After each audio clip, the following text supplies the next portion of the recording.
Here's what Putin just said. Bullet point, Trump is being impeached for made-up reasons. There was no pressure on Ukraine. This is happening because one party lost the elections. There was no collusion. You get that? Following the reasoning here from CNN's reporter?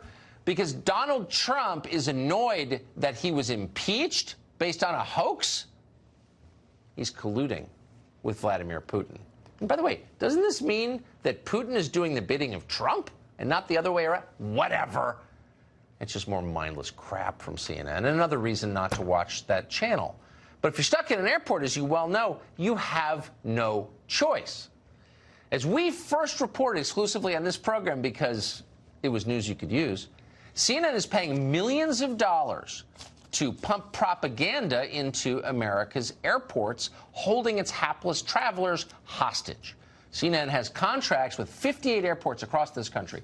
It pays them more than $100,000 each on average to place CNN at their gates. It's not something they would do willingly. Who would? Nobody watches it. It's garbage. This service is likely costing CNN at least $6 million a year, but they do it anyway because what's the value of propaganda? Author and columnist Mark Steyn joins us to assess all of this. So CNN pays to assault you in airports? I mean, I'm not saying this should be a crime, but I'm kind of thinking it sounds like one. Yeah, they pay over $6 million to bother people, to hector people in airports.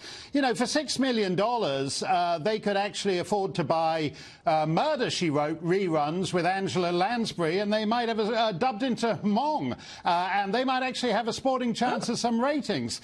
Instead, if you go, I was at LAX yesterday while the anchors were talking about what a sad, somber, solemn, sorrowful day it is, and people did look sad, somber, sorrowful and solemn, but that was because they'd been stuck at Gate 59 watching Wolf Blitzer for 4 hours. I think that what's going on here, actually, Tucker, is a portent of the future, because contemporary American air travel is the most advanced form of the progressive state. It's everything the progressives want. There's, you know, no smoking. There's no probable cause. If the TSA guy gets out the latex glove and wants to give you an enhanced pat down, you got no say in it.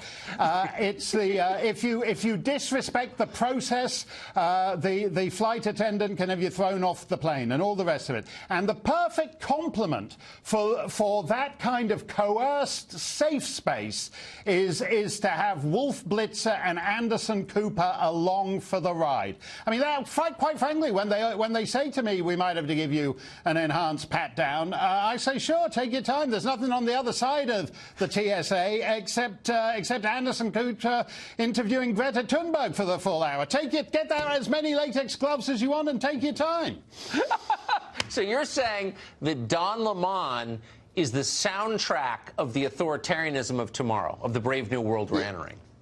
Absolutely. I think CNN is the perfect soundtrack for the coerced safe space. You know, they claim to reach 329 million people through airports, which is 328,990,000 more than they reach without airports. And even if most of that 329 million people is one oversold United flight at Gate 22 at LaGuardia, it still means that people are being forced to watch CNN without any choice in the matter. That's the future these guys are planning for you folks. In the end, the new America will be like the airport.